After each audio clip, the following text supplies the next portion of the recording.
வணக்கம், welcome to Chandra maths. I'm Hariharan. நம்ம ரயில்வேல ப்ரீவியஸ் இயர் கொஸ்டின்ஸ் பார்த்துட்ருக்கோம். ப்ரீவியஸ் இயர் கொஸ்டின் சீரிஸுக்கு இது 5வது வீடியோ. ஃபஸ்ட்டு கொஸ்டின், பின் வருவனவற்றுள் எது தவறு? கொடுக்கப்பட்டுள்ள 4 ஆப்ஷனில் எது தவறுன்னு கேட்டிருக்காங்க. இந்த மாதிரி ஸ்டேட்மெண்ட் டைப் கொஸ்டின்ஸ் இப்போல்லாம் சமீப காலமாக கேட்க ஆரம்பிச்சிருக்காங்க. பாருங்கள், ஆப்ஷனே பெருசாக இருக்கும். ஸோ இதை படித்து அண்டர்ஸ்டாண்ட் பண்ணி ஆன்சர் பண்ணுற மாதிரி இருக்கும். ஜஸ்ட்டு ஒரு ஒன் வேர்டில் ஆப்ஷன் கொடுப்பாங்க இல்லைங்களா, அந்த மாதிரி இல்லாமல் ஆப்ஷன்ஸே ஒரு ஸ்டேட்மெண்ட்ஸ் மாதிரி கொடுத்துக்கிட்டு இருக்காங்க இப்போ சமீப காலமாக. ஸோ இந்த டைப்லேயும் ப்ராக்டிஸ் பண்ணுறது நல்லது. ஓகே, பொருளின் துகள்களுக்கு இடையிலான விசை மற்றும் ஈர்ப்பு விசையானது பொருளை பொறுத்து மாறுபடும். இது கரெக்டு. விசை மற்றும் ஈர்ப்பு விசையே பொருளின் துகள்களை பிணைத்து வைக்கிறது. ஒரு பொருள் இருக்குன்னா அதில் இருக்கக்கூடிய பார்ட்டிகிள்ஸ், ஒரு பொருளை நிறைய சின்ன டிஸ்டிங்விஷ் பண்ணி பார்த்தா சின்ன சின்ன பார்ட்டிகல்ஸ் நிறைய இருக்கும். அந்த சின்ன சின்ன பார்ட்டிகல் எல்லாம் சேர்ந்து உருவானது தான் ஒரு பொருள். அந்த பொருளை அப்படி ஒரு சின்ன சின்ன பார்ட்டிகல் எல்லாத்தையும் சேர்த்து ஒரு பொருளாக மாற்றுறது அதோட விசை மற்றும் ஈர்ப்பு விசை அப்படின்னு சொல்கிறாங்க. கரெக்டு. பொருளின் துகள்களுக்கு இடையிலான விசை மற்றும் ஈர்ப்பு விசையானது பொருளை பொறுத்து மாறுபடாது. இல்லை, மாறுபடும். ஏன்னா லிக்விடாக இருந்ததுன்னா அதோட லிக்விட் அப்படின்னா அதில் இருக்கக்கூடிய துகள்களோட ஈர்ப்பு விசை வேறு மாதிரி இருக்கும். அதே சாலிடாக இருந்தால் அதோட ஈர்ப்பு விசை வேறு மாதிரி இருக்கும். கேஸாக இருந்தால் அதோட ஈர்ப்பு விசை வேறு மாதிரி இருக்கும். ஸோ இதில் எது தவறுன்னு கேட்டால் ஆப்ஷன் சி தான் தவறு. அப்போ answer option C. Okay. So D, பொருளின் துகள்களுக்கிடையே விசை செயல்படுகிறது என்பது சரி. நெக்ஸ்ட், இங்கே பாருங்கள், எப்படி 3 விதமான பொருட்களில் அதில் இருக்கக்கூடிய மாலிகுல்ஸ் எப்படி அரேஞ்ச் ஆகிருக்கு. மாலிகுல்ஸ், துகள்கள், ஓகே, இதெல்லாம் ரெண்டும் முறையில் சேம் மீனிங் தான். அது எப்படி அரேஞ்ச் ஆகிருக்குங்கிறது இங்கே கொடுத்துருக்கோம் பாருங்கள். சாலிடில் ரிஜிடாக இருக்கும், ஃபிக்ஸ்டு ஷேப்பில் அரேஞ்ச் ஆகிருக்கும். ஃபிக்ஸ்டு வால்யூம், ஒரு லைனாக இந்த லைனில் இருக்குன்னா அந்த லைன்லேயே தான் இருக்கும். கரெக்டாக இந்த அளவுக்குள்ளே தான் இருக்கும் அப்படின்னா அந்த அளவுக்குள்ளேயே தான் சாலிடில் இருக்கும். எக்ஸ்ட்ரா அங்கங்கே பரவி கிடக்காது. லிக்விடில் பார்த்திங்கன்னா ரிஜிடாக இருக்காது, ஃபிக்ஸ்டு ஷேப் இருக்காது, ஆனால் ஃபிக்ஸ்டு வால்யூம் மட்டும் இருக்கும். ஓகே. கேஸில் ரிஜிடான ஷேப்பும் இருக்காது, ரிஜிடாகவும் இருக்காது, ஃபிக்ஸ்டு ஷேப்பும் இருக்காது, ஃபிக்ஸ்டு வால்யூமும் இருக்காது. அது பாட்டு எல்லா இடத்துலையும் பரவி கிடக்கும். ஒரு 1/2 லிட்டர் கேஸை கொண்டு போயிட்டு ஒரு ரூம் ஃபுல்லாகவும் ஃபில் பண்ணலாம், ஒரு மிகப்பெரிய கண்டெய்னர் ஃபுல்லாகவும் ஃபில் பண்ணலாம். லிக்விடை நீங்கள் 6 லிட்டர் எடுத்து ஊற்றி வச்சிங்கன்னா அது ஒரு குறிப்பிட்ட அளவுக்கு தான் ஸ்ப்ரெட் ஆகும். அதே ஒரு பாட்டிலில் ஊற்றுனா அதில் ஒரு குறிப்பிட்ட அளவுக்கு தான் இருக்கும். அதே சாலிடை நீங்கள் எந்த இடத்துல வச்சாலும் அது என்ன ஷேப்போ, ஒரு 100 கிராம் எடையுள்ள ஒரு இரும்பு துண்டு இந்த சைஸ் தான் இருக்குன்னா அது எங்கே வச்சாலும் அதே சைஸ் தான், அதை தாண்டி மாற போகிறதில்ல. ஸோ அதனால் அந்த பிணைச்சு வைக்கிற அந்த துகள்களோட ஈர்ப்பு விசை அப்படிங்கிறது ஒவ்வொன்றுத்துலேயும் மாறுபடும். ஓகே. நெக்ஸ்ட், 2024 செஸ் ஒலிம்பியாடில் இந்திய அணியின் விளையாட்டு சாரா கேப்டன் மற்றும் பயிற்சியாளராக விளங்கியவர் யார்? சில டைமில் என்ன பண்ணுவாங்கன்னா, விளையாட்டு போட்டிகளில்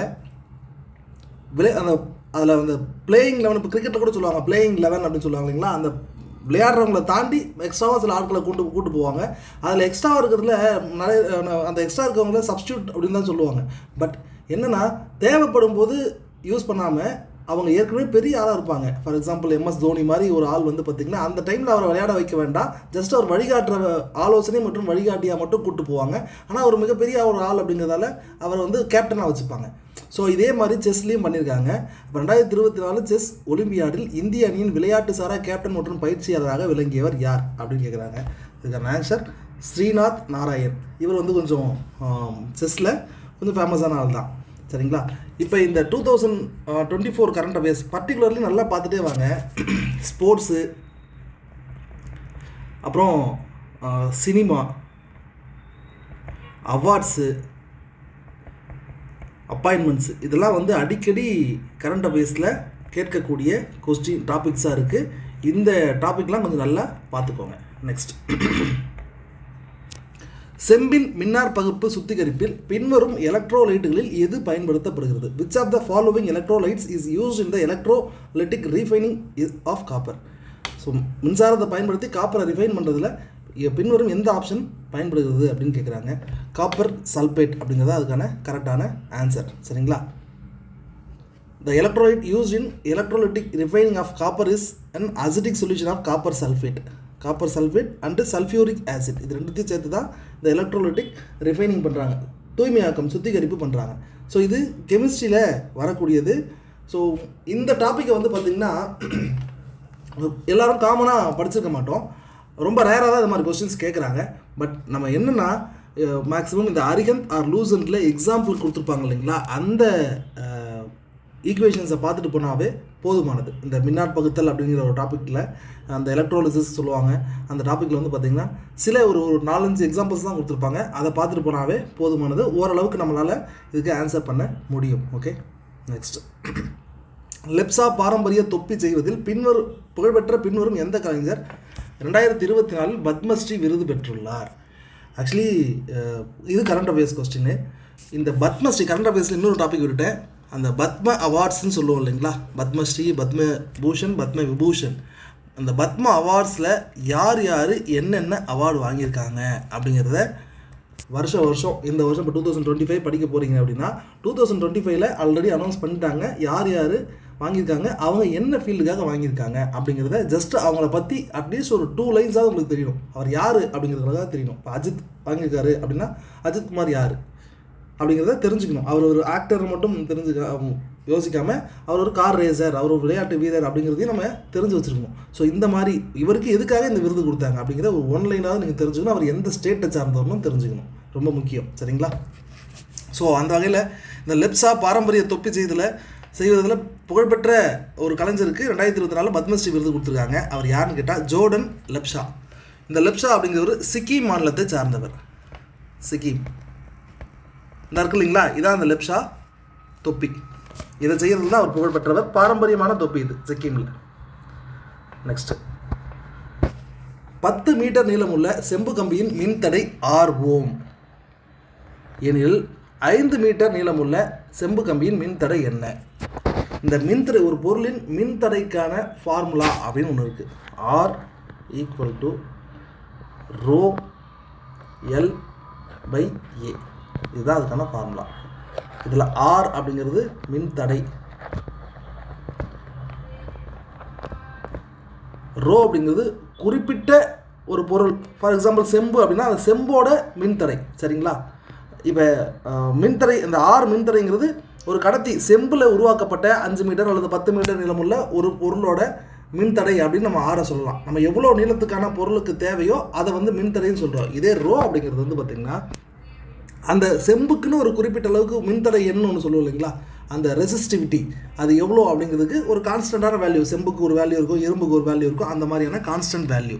சரிங்களா? இது ஒரு கான்ஸ்டன்ட், ஒவ்வொரு இதுக்கும் மாறுபடும். எல் அப்படிங்கிறது லென்த்து, ஏ அப்படிங்கிறது கிராஸ் செக்ஷனல் ஏரியா, அந்த கடத்தியோட கிராஸ் செக்ஷனல் ஏரியா. சரிங்களா? இப்போ பாருங்கள், இந்த மாதிரி இருக்குது ஒரு கடத்தி அப்படின்னா இந்த லென்த்தை சொல்கிறது எல், இந்த பிரெத்தை சொல்கிறது ஏ. இது வந்து எந்த பொருளால் ஆச்சோ அந்த பொருளுக்கு வந்து பார்த்திங்கன்னா, ஃபார் எக்ஸாம்பிள் இது வந்து இரும்புன்னு அப்படின்னா இரும்புக்குன்னு ஒரு ரெசிஸ்டிவிட்டி இருக்கும், அந்த ரெசிஸ்டிவிட்டி தான் ரோ. இப்போ நம்ம இவ்வளோ நீளம் இருக்கக்கூடிய ஒரு செம்பு கம்பியோட மின்தடையை கண்டுபிடிக்க போகிறோம். இதுக்கான ஃபார்முலா R = ρ L/A. இதில் அப்போ நம்ம இதுலேருந்து தெரிஞ்சுக்கிறது என்னென்னா, R மின்தடை is directly proportional to L. ஒரு பொருளோட நீளத்திற்கு நேர்த்தகவு. ஒரு பொருளின் மின்தடையானது அப்பொருளின் நீளத்திற்கு நேர்த்தகவு, அதாவது டைரக்ட்லி ப்ரொபோஷனல் அப்படின்னு சொல்கிறாங்க. அப்போ என்ன மீனிங்னா, லென்த் இன்க்ரீஸ் ஆச்சுன்னா ரெசிஸ்டிவிட்டியும் இன்க்ரீஸ் ஆகும். லென்த் டிக்ரீஸ் ஆச்சுன்னா ரெசிஸ்டிவிட்டியும் டிக்ரீஸ் ஆகும். இங்கே இருக்கக்கூடிய ஆப்ஷன்ஸை பாருங்கள். நம்ம 10, இப்போ கொஸ்டின் என்ன, 10 மீட்டர் நீளமுள்ள செம்பு கம்பியோட மின்தடை 6 ஓம் அப்படின்னு சொல்லிட்டாங்க. ரைட்? அப்போ 5 மீட்டருக்கு என்னன்னு கேட்குறாங்க. நம்ம என்ன சொல்லியிருக்கோம், லென்த் இன்க்ரீஸ் ஆச்சுன்னா ரெசிஸ்டிவிட்டி இன்க்ரீஸ் ஆகும், லென்த் டிக்ரீஸ் ஆச்சுன்னா ரெசிஸ்டிவிட்டியும் டிக்ரீஸ் ஆகும்னு சொல்கிறோம். ஃபார் எக்ஸாம்பிள் லென்த் வந்து ஒரு 1 அப்படின்னு இன்க்ரீஸ் ஆகுதுன்னா ரெசிஸ்டிவிட்டியும் 1 அப்படின்னு இன்க்ரீஸ் ஆகும். இப்போ இங்கே என்ன இருக்குது, 10 மீட்டர் அப்படிங்கிறது 5 மீட்டராக குறைஞ்சிருக்கு. அப்போ என்ன ஆகும், இங்கே ஒரு 1 R அல்லது R அப்படின்னு இருந்தது, இங்கே 0.5 R மாறுமா? ஏன்னா லென்த்து பாதியாக குறையுது, ரெசிஸ்டிவிட்டியும் பாதியாக குறையும். அப்போ ஆன்சர் இதுக்கு ஏ, 0.5 R ஓம் அப்படிங்கிறதா இதுக்கான ஆன்சர். நெக்ஸ்ட்டு, காந்தபுலத்தில் மின்சாரம் கடத்தும் கடத்தி அமைப்பினை பயன்படுத்தாத கருவி எது? என்னென்னா, கரண்ட் கேரியிங் கண்டக்டர் இன் அ மேக்னெட்டிக் ஃபீல்டு அப்படிங்கிறது ஒரு கான்செப்ட். அது என்னென்னு பார்த்தீங்கன்னா, ஒரு மேக்னெட்டிக் ஃபீல்டு இருக்குது, 2 காந்தம்னு வச்சுக்கோங்களேன். இந்த மாதிரி தான் ஒரு மோட்டாருக்குள்ளே மோட்டார் இந்த மாதிரி வட்டமாக இருக்கும் இல்லைங்களா, அதுக்கு நீள்வட்டமாக இருக்கும் இந்த மாதிரி. ஸோ அதுக்குள்ளே வந்து பார்த்திங்கன்னா இந்த மாதிரி 2 காந்தம் இருக்கும். அது மின்காந்தம் அப்படின்னு சொல்லுவாங்க. மின்சாரம் செலுத்தும் போது மட்டும் காந்தமாக செயல்படும் காந்தங்கள் 2 பக்கம் மோட்டாருக்கு 2 பக்கமும் ஃபிக்ஸ்டாக வச்சுருப்பாங்க. அதுக்கு நடுவில் காயில் கட்டி ஒரு சாஃப்ட் மாதிரி ஒன்று இருக்கும் சரிங்களா, ஒரு சுற்றுறதுக்கு உள்ள ஒன்று இருக்கும்.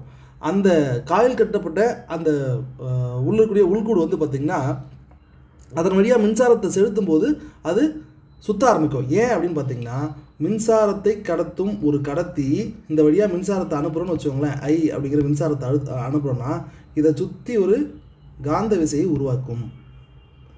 மின்சாரத்தை கடத்தும் ஒவ்வொரு கடத்தியும் அதை சுற்றி ஒரு காந்த விசையை உருவாக்கும். அப்போ ஒயர் நம்ம வீடுகளுக்கு அந்த இபி போஸ்ட் வழியாக ஒயர் வருது இல்லைங்களா, கரண்ட் ஒயர் வருது இல்லைங்களா, அதில் காந்தபுலம் உருவாகுமான்னு கேட்டிங்கன்னா உருவாகும். அதை சுற்றி ஒரு குறிப்பிட்ட அளவுக்கு மட்டும் உருவாகும், ரொம்ப உருவாகாது, ஒரு குறிப்பிட்ட அளவுக்கு மட்டும், ரொம்ப ஒரு மினிமம் டிஸ்டன்ஸில் மட்டும் உருவாகும். ஸோ அந்த கான்செப்ட் அடிப்படையில் தான் இந்த மோட்டார் சுற்றுது. ஏன் அப்படின்னா, இந்த வழியாக நம்ம கரண்ட் அனுப்பும்போது இதில் வந்து ஒரு காந்தபுலம் உருவாகுது. இந்த காந்தபுலத்தை வந்து பார்த்திங்கன்னா சைடில் இருக்கக்கூடிய ஃபிக்ஸ்டு காந்தபுலம், இதில் ஒரு காந்தபுலம் இருக்குது இல்லைங்களா. அப்போ மேக்னெட்டை பொறுத்த வரைக்கும் பாசிட்டிவ் ரிப்பல் பண்ணும், பாசிட்டிவ் நெகட்டிவ் அட்ராக்ட் பண்ணும். இங்கே என்ன பண்ணுவாங்க, அந்த பாசிட்டிவ் நெகட்டிவ்ங்கிற அந்த ஃபோர்ஸை அடிப்படையாக வச்சு இப்போ இது வந்து சுற்றுற மாதிரி ஒரு ஏற்பாடு பண்ணியிருப்பாங்க. ஏன்னா ஏற்கனவே இது ஒரு காந்தபுலத்தை உருவாக்கியிருக்கும், 2 பக்கம் வச்சிருக்கக்கூடிய காந்தங்கள் ஒரு காந்தபுலத்தை உருவாக்கியிருக்கும், மேக்னெட்டிக் ஃபீல்டை உருவாக்கியிருக்கும். இப்போ இந்த கடத்தின் வழியாக சென்ட்ரல் இருக்கக்கூடிய ஒரு கடத்தின் வழியாக மின்சாரத்தை செலுத்தும் போது அது ஒரு காந்தபுலத்தை உருவாக்கும். அப்போ அது ரெண்டும் வந்து அப்போஸ் பண்ணும்போது வேகமாக சுற்ற ஆரம்பிக்கும் சரிங்களா. ஸோ இந்த மாதிரி கான்செப்ட் எதில் வந்து பயன்படுத்தலை அப்படின்னு கேட்குறாங்க. இங்கே கொடுக்கப்பட்டதுல எதில் பயன்படுத்தணும்னு பார்த்தீங்கன்னா, மின் மோட்டாரில் சேம் கான்செப்ட். மின் விசிறி அது ஒரு மோட்டார் தான், மோட்டாரை நம்ம வேறு ஒரு வகை அப்ளிகேஷனாக யூஸ் பண்ணியிருக்கோம். மின்னியற்றி எலக்ட்ரிக் ஜென்ரேட்டர் அதுவும் சேம் தான், மின் மோட்டாரோட ரிவர்ஸ் வடிவம் அது. அடுத்து மின் வெப்பமூட்டி, இது வந்து வீட்டில் பயன்படுத்தக்கூடிய நம்ம ஹீட்டர்னே சொல்லலாம். இந்த மாதிரி இருக்கும் இல்லைங்களா, காயில் வச்சு இந்த மாதிரி இருக்கும். நம்ம என்ன பண்ணுவோம், ஒரு பக்கெட்டில் போட்டு வயரை கனெக்ட் பண்ணி பக்கெட்டில் போட்டு யூஸ் பண்ணுவோம் இல்லைங்களா, அந்த மின் வெப்பமூட்டி எலக்ட்ரிக் ஹீட்டர் அதுதான் வந்து பார்த்திங்கன்னா இந்த கான்செப்ட் அடிப்படையில் செயல்படாது. So answer D, electric heater. Next, e way bill மற்றும் மின் ரசீது முறைகளில் 2 அடுக்கு பாதுகாப்பு முறையை 2023 கொண்டு வந்த நிறுவனம் எது?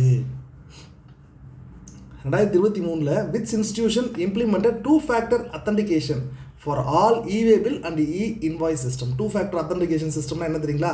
இப்போ நம்ம மொபைலில் ஜஸ்ட் ஃபிங்கர் பிரிண்ட் ஸ்லிப் வச்சுருப்போம் ஓப்பன் பண்ணுறதுக்கு, அப்புறம் இல்லாட்டினா வந்து வேறு பாஸ்வேர்ட் போட்டு வச்சுருப்போம் இல்லைங்களா. இப்போ ஃபிங்கர் பிரிண்ட் அண்ட் பாஸ்வேர்ட் ரெண்டுமே வச்சுருந்தா எப்படி இருக்கும்? அல்லது இப்போ நம்ம அக்கௌண்ட் ஓப்பன் பண்ணுறதுக்கு என்ன பண்ணுவோம், எக்ஸாக்டாக சொல்லணும்னா ஒரு ஜிபே பண்ணுறோன்னு வச்சுக்கோங்களேன். ஜிபே ஓப்பன் பண்ண அந்த அப்ளிகேஷனை ஓப்பன் பண்ணோம்னாவே ஃபஸ்ட்டு ஃபிங்கர் பிரிண்ட் வைக்கணும், வச்சா தான் ஓப்பன் ஆகும்.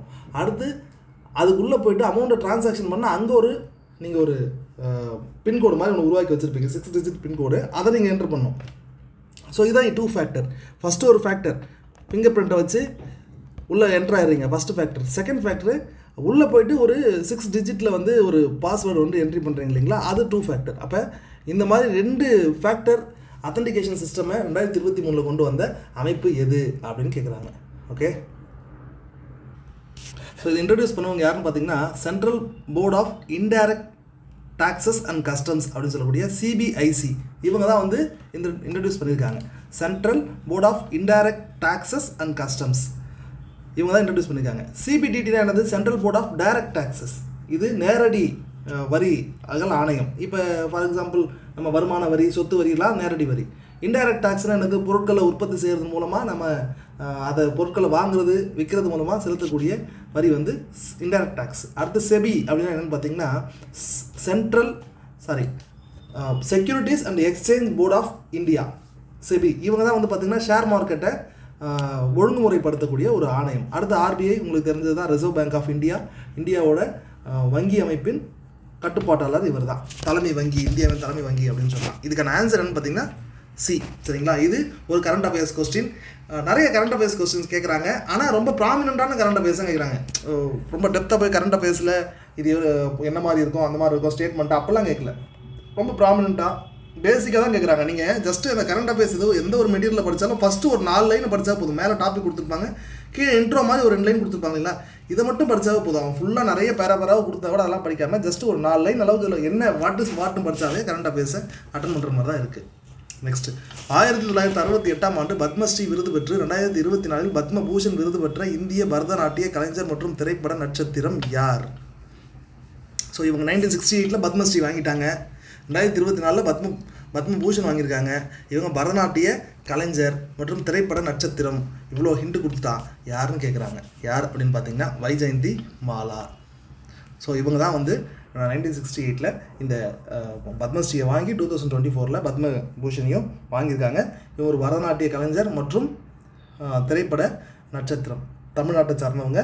ஹிந்தி கிட்டத்தட்ட 1970s 60s 70s வந்து பார்த்திங்கன்னா இந்தியாவோட அந்த சூப்பர் ஸ்டார்னு சொல்கிற மாதிரி அந்த விமன் சூப்பர் ஸ்டார் அப்படின்னு இவங்க சொல்லுவாங்க. 1960s 70s இவங்க தான் விமன் சூப்பர் ஸ்டார் அப்படின்னு சொல்கிறதுக்கு ரொம்ப ஃபேமஸாக இருந்திருக்காங்க தமிழ்நாட்டை சார்ந்தவங்க.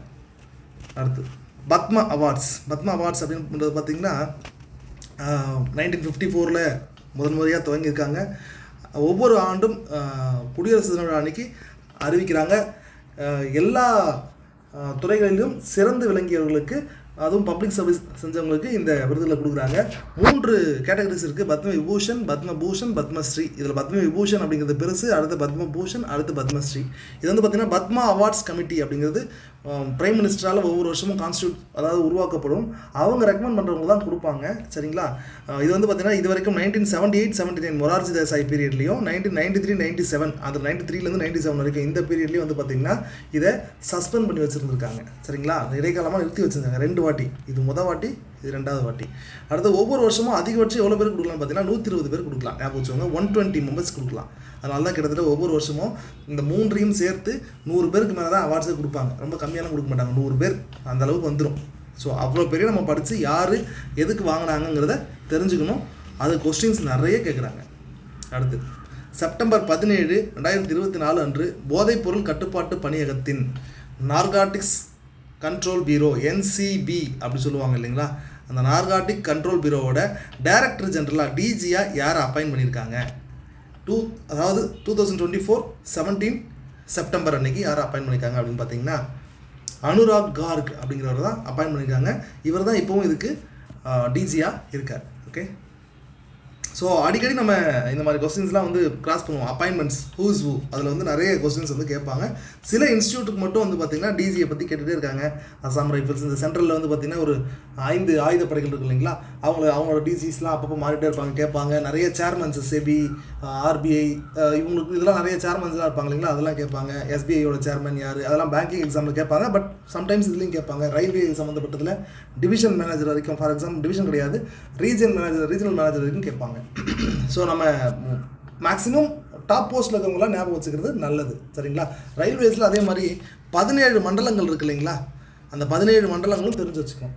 ரயில்வே ஜோன்ஸ் அது தெரிஞ்சு வச்சுக்கணும். நெக்ஸ்ட், பின்வரும் கூற்றுகளில் எவை சூழலியல் அமைப்புடன் தொடர்புடையது அப்படின்னு கேட்டாங்க. Which of the following statements is are related to ecosystem? First, it consist of biotic components comprising living organisms. Correct. ஒரு சூழலியல் எக்கோசிஸ்டம்னா என்னென்னு ஃபஸ்ட்டு தெரிஞ்சுக்கோங்க. எக்கோசிஸ்டம் அப்படிங்கிறது நம்ம ஒரு குளம் எடுத்துக்கோமே.